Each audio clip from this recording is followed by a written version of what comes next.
الله وملائكته يصلون على النبي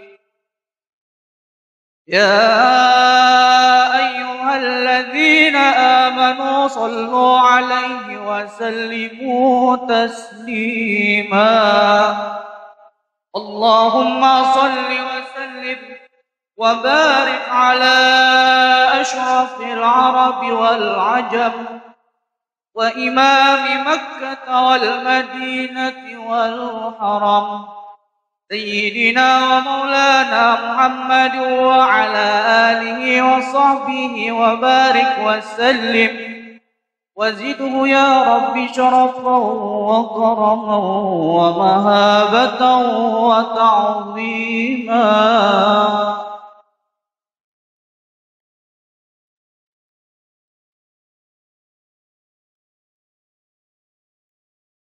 السلام عليكم ورحمة الله وبركاته. معاشر المسلمين رحمكم الله أن يومكم هذا ليوم عظيم عظمه الله وشرفه فعظموه حق التعظيم. قال النبي صلى الله عليه وسلم عظموا ضحاياكم فإنها على متن الصراط مطاياكم. فإذا صعد الخطيب المنبر فاستمعوا خبر يوم عيد الأضحى رحمكم الله. فاستمعوا خبر يوم عيد الأضحى رحمكم الله. فاستمعوا خبر يوم عيد الأضحى رحمكم الله. الله أكبر الله أكبر الله أكبر الله أكبر الله أكبر الله أكبر الله أكبر الله أكبر الله أكبر الله أكبر كبيرا والحمد لله كثيرا وسبحان الله العظيم بكرة وأصيلا. لا إله إلا الله والله أكبر الله أكبر ولله الحمد. الحمد لله الحمد لله الكبير الذي عنت الوجوه لكبريائه وعظمته. الحي القيوم الذي دبر الكائنات بحكمته. القادر الذي أبدع الموجودات وأمها بإحسانه ورحمته. أشهد أن لا إله إلا الله وحده لا شريك له الذي جعل في تعاقب الأعياد عبرة لمن وقف عند حدوده وداوم على طاعته. وأشهد أن سيدنا ونبينا محمدا عبده ورسوله الداعي إلى الله بإذنه ففتح لنا أبواب الركع والسيادة بسنته. اللهم صل وسلم وبارك على سيدنا محمد وعلى آله وأصحابه ومن تمسك بالدين وسلك طريق هدايته. أما بعد فيا عباد الله أوصيكم وإياي بتقوى الله وطاعته والسعي إلى مرضاته لنكون من أصحاب جنته. قال الله تعالى في القرآن الكريم كلا لا تطعه واسجد واقترب. معاشر المسلمين والmuslimat sidang jamaah Idul Adha rahimakumullah. Marilah kita bertakwa kepada Allah Subhanahu wa taala dengan senantiasa menjalankan perintahnya dan menjauhi segala larangannya. Karena hanya dengan bertakwa kepada Allah Subhanahu wa taala kita akan mendapatkan keridhaannya. Di antara perbuatan takwa adalah melakukan pengorbanan dalam rangka mendekatkan diri kepada Allah Subhanahu wa taala untuk mendapatkan limpahan rahmatnya. Allahu akbar. Allahu akbar. Allahu akbar. Walillahil hamd. Pagi hari ini lewat momentum Idul Adha kita kembali diingatkan dengan beribu makna hikmah yang terkandung di balik sejarah Nabiullah Ibrahim alaihissalam. Namun inti dari semua makna itu terangkum dalam 3 poin besar. Hikmah yang pertama, hubungan orang tua dengan anak. Peristiwa kurban mengingatkan kita pada hubungan kepatuhan mutlak Ismail alaihissalam sebagai anak kepada ayahandanya Ibrahim alaihissalam. Dengan ucapannya yang tertulis di dalam Al-Quran, Qala ya bunayya, inni ara fil manam, anni azbahuka fanzur madza tara. Qala ya abati if'al ma tu'mar, satajiduni insya'allahu minas sabirin. Ibrahim berkata, hai anakku, sesungguhnya aku melihat dalam mimpi bahwa aku menyembelihmu. Maka pikirkanlah apa pendapatmu. Ismail menjawab, wahai bapakku, kerjakanlah apa yang diperintahkan kepadamu. Insya Allah kamu akan mendapatiku termasuk orang-orang yang sabar. Demikianlah jawaban seorang anak yang soleh yang diharapkan Nabi Ibrahim alaihissalam di dalam doanya. Rabbi habli minas salihin. Ya Tuhanku, anugerahkanlah kepadaku seorang anak yang termasuk orang-orang yang soleh. Allahu akbar. Allahu akbar. Walillahil hamd. Peristiwa menyentuh hati dan perasaan ini mengajak kita untuk melihat kembali bagaimana dengan anak-anak kita. Sudahkah kita didik menjadi anak yang patuh dan taat mengikuti perintah Allah dan Rasul-Nya? Anak adalah amanah. Dengan anak kita bisa masuk ke dalam surganya Allah. Man 'ala 3 banatin fa'addabahunna wa zawwajahunna wa ahsana ilaihinna falahul jannah. Rasulullah bersabda, siapa yang merawat 3 orang anak perempuan, dia didik dengan baik, dia nikahkan dengan baik, maka syurgalah baginya. Dengan anak, maka amal kita akan terus dan terus mengalir. Idza matal insan inqata 'amaluhu illa min 3, shadaqatin jariyah aw 'ilmin yuntafa'u bih aw waladin salih yad'u lah. Apabila manusia meninggal dunia, maka putuslah amalnya kecuali 3.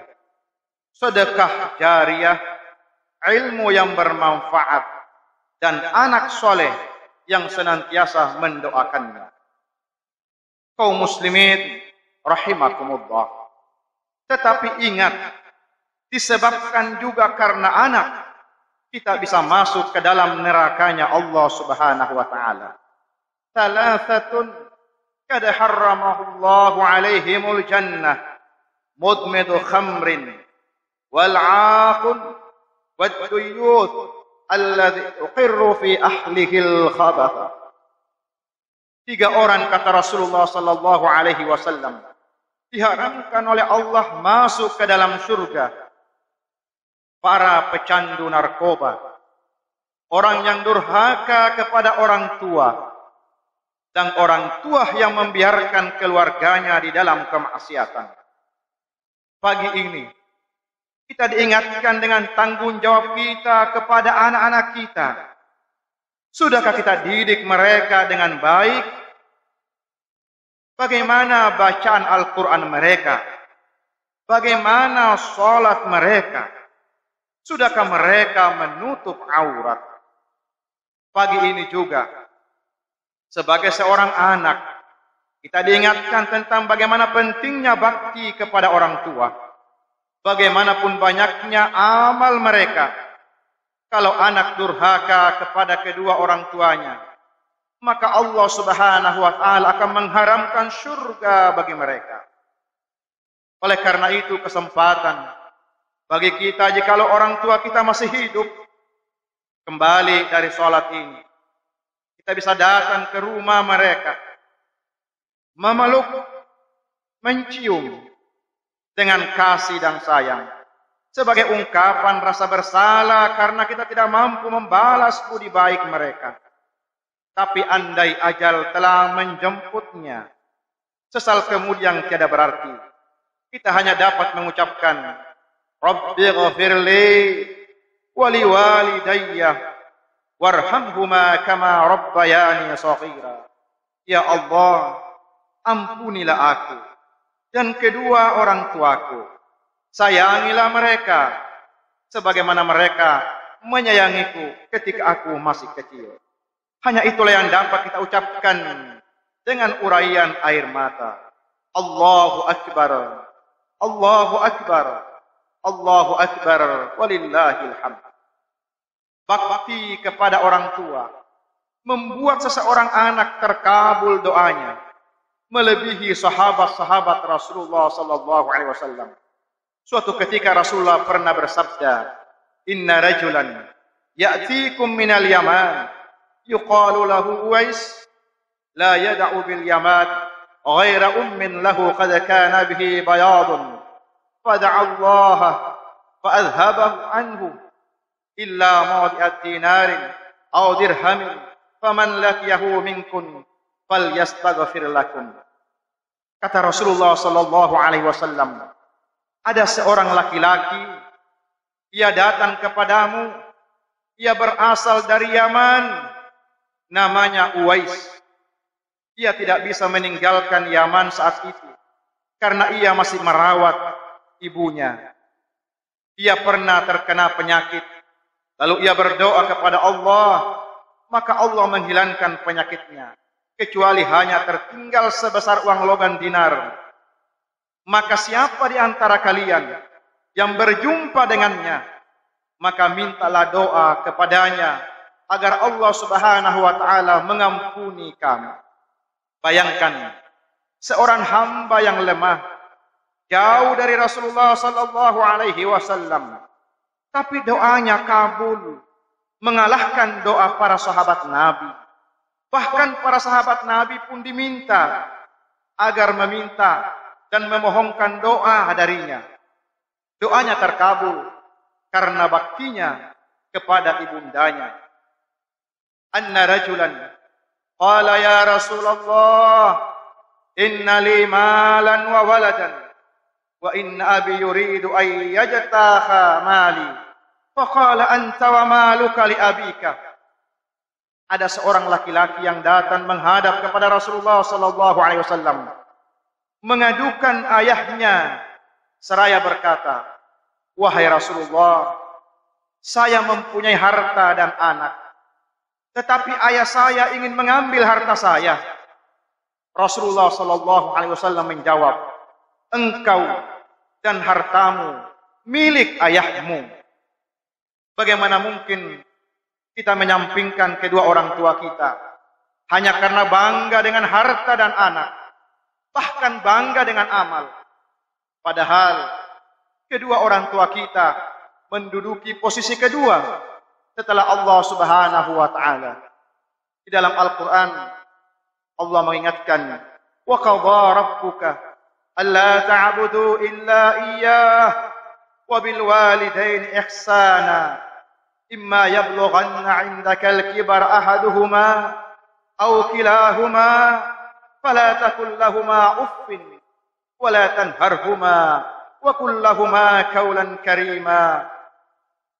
Yang maksudnya, dan Tuhanmu telah memerintahkan supaya kamu jangan menyembah selain Dia, dan hendaklah kamu berbuat baik kepada ibu bapakmu dengan sebaik-baiknya. Jika salah seorang di antara keduanya atau kedua-duanya sampai berumur lanjut di dalam pemeliharaanmu, maka sekali-kali janganlah kamu mengatakan kepada keduanya dengan perkataan ah. Janganlah kamu membentak mereka, dan ucapkanlah kepada mereka dengan perkataan yang mulia. Rendahkanlah dirimu terhadap mereka dengan penuh kesayangan, dan ucapkanlah, wahai Tuhanku, kasihanilah mereka berdua, sebagaimana mereka berdua telah mendidik aku di waktu kecil. Surah Al-Isra ayat yang ke-23 sampai 24. Allahu Akbar. Allahu Akbar, Allahu Akbar, walillahil hamd. Mengapa ada orang yang begitu sombongnya menuntut kedua orang tuanya di pengadilan dunia hanya karena ingin merebut kebahagiaan duniawi? Sadarkah mereka bahwa murkanya Allah terletak kepada kemurkaan kedua orang tua? Ridhonya Allah terletak kepada keridhaan kedua orang tua. Ridha Rabbi fi ridal walidain wa sukhtuhu fi sukhtihima. Hikmah yang kedua, pentingnya keseimbangan antara usaha dan tawakal. Sayang dan cinta kepada anak dan istri, tetapi perintah Allah Subhanahu wa taala mesti tetap dipatuhi. Kita ingat sejarah meleleh air mata Nabi Ibrahim meninggalkan Siti Hajar dan Ismail yang kecil di sebuah lembah yang kering. Kisah ini pun diabadikan di dalam Al-Quran. Nabi Ibrahim pun mengadu kepada Allah, Rabbana inni askantu min dzurriyyati biwadin ghairi dhi zar'in 'inda baitikal muharram. Rabbana liyuqimus shalah faj'al af'idatan minan nas tahwi ilaihim warzuqhum minats tsamarat la'allahum yashkurun. Di tengah lembah yang tandus tanpa tanaman, disitulah Hajar Ismail berada. Seorang wanita lemah dan bayi tidak berdaya membutuhkan air. Apakah Allah langsung menurunkan air kepada mereka? Tidak. Hajar bukan seorang wanita lemah. Ia perempuan yang tegar. Hajar tidak mengeluh kepada Allah dengan mengangkat tangan. Hajar tidak membawa-bawa nama besar suaminya seorang nabi dan anaknya juga seorang nabi. Siti Hajar pun tidak menghujat, tidak mencela di mana air berada. Tetapi Siti Hajar berjalan kaki dari Bukit Safa menuju Bukit Marwah sebanyak 7 kali. Tumit perempuan yang lemah menginjak pasir gurun panas di bawah terik matahari. Setelah ia lelah dan tetap tidak mendapatkan air yang ia cari, maka ia kembali ke tempat Ismail berbaring. Ternyata air tidak ditemukan di tempat yang dicari, tetapi air datang dari tumit Ismail yang belum pandai melangkah. Dari kisah ini tersirat sebuah makna yang sangat mendalam, yaitu pentingnya berusaha sekuat tenaga dan seoptimal mungkin untuk mencari apa yang kita inginkan.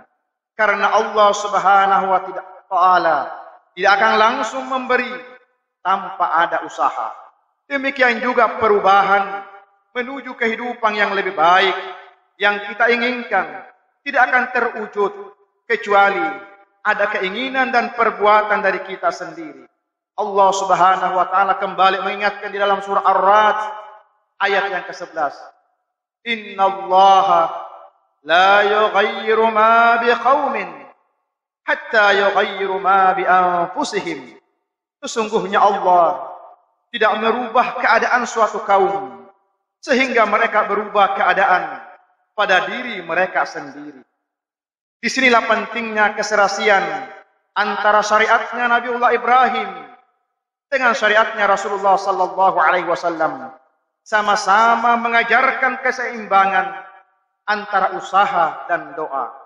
Rasulullah sallallahu alaihi wasallam tidak pernah duduk berpangku tangan menunggu rezeki turun dari langit.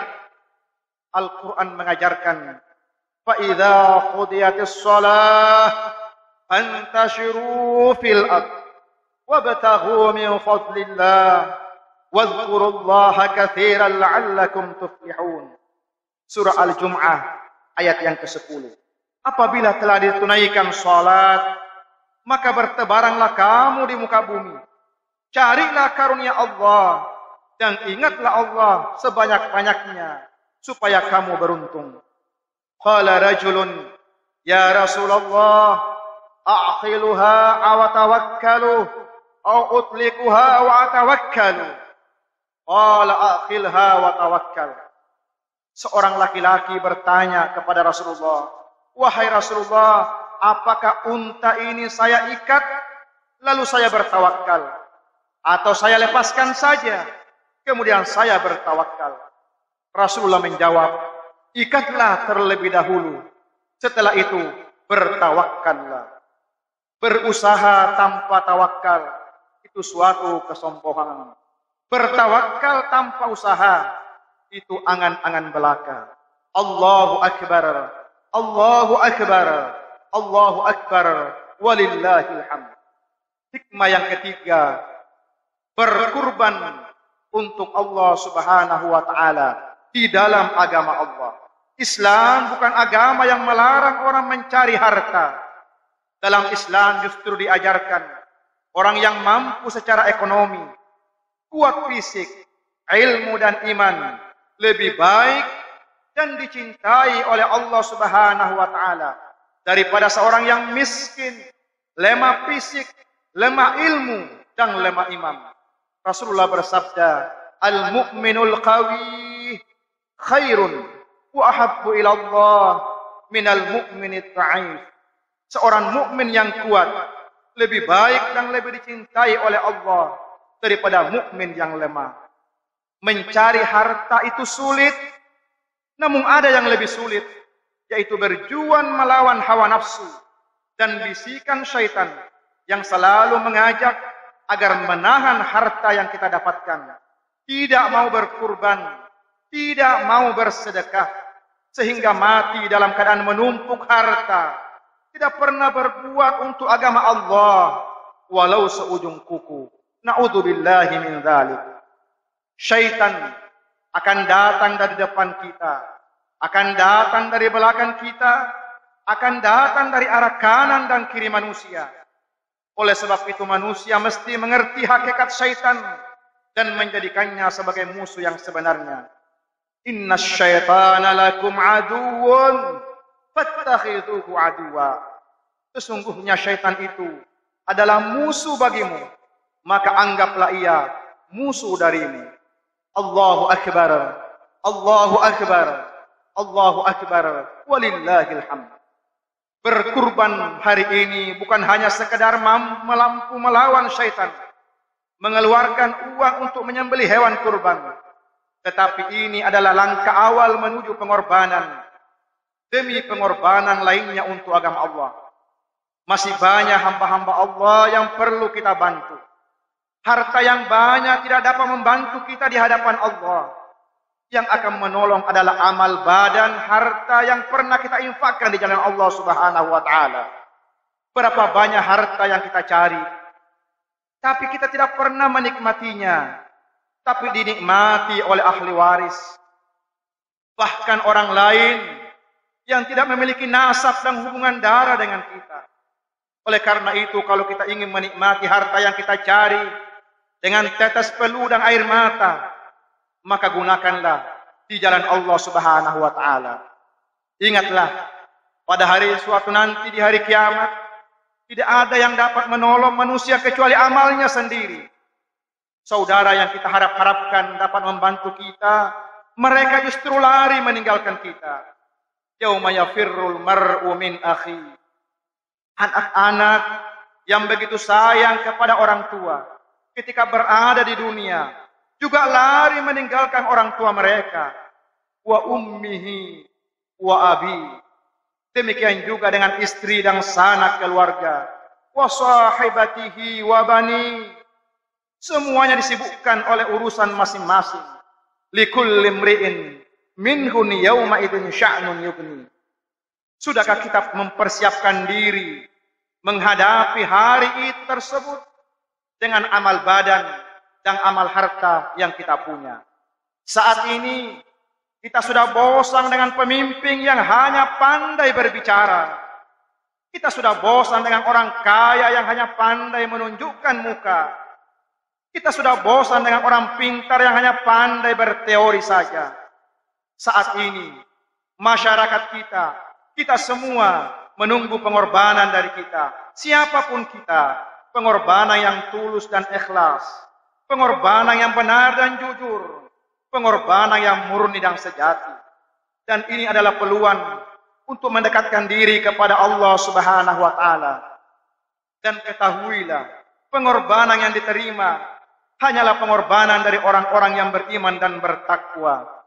Innama yatakabbalullahu minal muttaqin. Sesungguhnya Allah hanya menerima korban dari orang-orang yang bertakwa. Marilah masing-masing kita menjadi contoh di dalam memunculkan nilai pengorbanan. Kita mulai dari rumah tangga kita. Kita tunjukkan di hadapan masyarakat kita, di tempat kita bekerja, dan dimanapun kita berada. Sebagai apapun kita, apapun jabatan dan kedudukan kita, sesungguhnya semua itu akan kembali kebaikannya kepada kita. Kita akan semakin dekat kepada Allah. Di sisi lain, kehidupan kita akan semakin berberkah. Semoga momen Idul Adha ini, kita kembali diingatkan akan pentingnya pendidikan kepada anak kita. Perlunya keseimbangan dalam usaha dan tawakal. Dan yang jauh lebih penting, pentingnya berkorban untuk agama Allah Subhanahu wa Ta'ala. Semoga Allah Subhanahu wa Ta'ala menerima seluruh amal ibadah kita dan menyelamatkan kita di dunia ila yaumil qiyamah. Amina ya rabbal alamin. Ja'alna Allah wa iyyakum minal faizin al aminin wa adkhalna wa iyyakum fi zumratil muwahhidin. A'udzu billahi minasy syaithanir rajim. ومن أحسن قولا ممن دعا إلى الله وعمل صالحا وقال إنني من المسلمين. بارك الله لي ولكم في القرآن العظيم ونفعني وإياكم بما فيه من الآيات والذكر الحكيم وتقبل مني ومنكم تلاوته إنه الغفور الرحيم وقل رب اغفر وارحم وأنت خير الراحمين. آمين. اللهم صل وسلم وزد وأنعم وتفضل وبارك بجلالك وكمالك على أشرف عبادك سيدنا مولانا محمد وعن كل الصحابة رسول الله أجمعين. الله أكبر الله أكبر الله أكبر الله أكبر الله أكبر الله أكبر الله أكبر. الحمد لله كثيرا كما أمر على إحسانه وشكره على توفيقه وامتنانه. وأشهد أن لا إله إلا الله وحده لا شريك له وأشهد أن سيدنا محمدا عبده ورسوله الداعي إلى رضوانه. اللهم صل على سيدنا محمد وعلى آله وأصحابه وسلم تسليما كثيرا. أما بعد فيا أيها الناس اتقوا الله فيما أمره وانتهوا عما نهى وزجره واعلموا أن الله أمركم بأمر بدأ فيه بنفسه وثنى بملائكته بقدسه وقال تعالى إن الله وملائكته يصلون على النبي يا أيها الذين آمنوا صلوا عليه وسلموا تسليما. اللهم صل على سيدنا محمد صلى الله عليه وسلم وعلى آل سيدنا محمد وعلى أنبيائك ورسولك وملائكة المقربين، وارض اللهم عن الخلفاء الراشدين أبي بكر وعمر وعثمان وعلي، وعن بقية الصحابة والتابعين وتابع التابعين لهم بإحسان إلى يوم الدين، وارض عنا معهم برحمتك يا أرحم الراحمين. آمين اللهم آمين. اللهم اغفر لنا وللمؤمنين والمؤمنات والمسلمين والمسلمات الأحياء منهم والأموات، إنك سميع قريب مجيب دعوات يا قاضي الحاجات.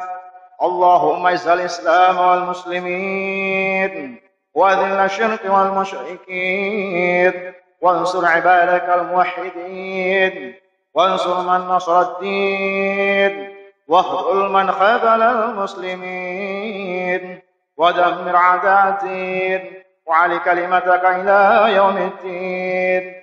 اللهم ادفع عنا البلاء والوباء والزلازل وسوء الفتن والمحن ما ظهر منها وما بطن عن بلدنا إندونيسيا خاصة وسائر بلدان المسلمين عامة يا رب العالمين. ربنا آتنا في الدنيا حسنة وفي الآخرة حسنة وقنا عذاب النار. عباد الله، إن الله يأمر بالعدل والإحسان وإيتاء ذي القربى وينهى عن الفحشاء والمنكر والبغي يعظكم لعلكم تذكرون. واذكروا الله العظيم يذكركم واشكروا على نعمه يزدكم واسألوه من فضله يؤتكم ولذكر الله أكبر والله يعلم ما تصنعون. تقبل الله منكم. إنا منكم تقبل يا كريم.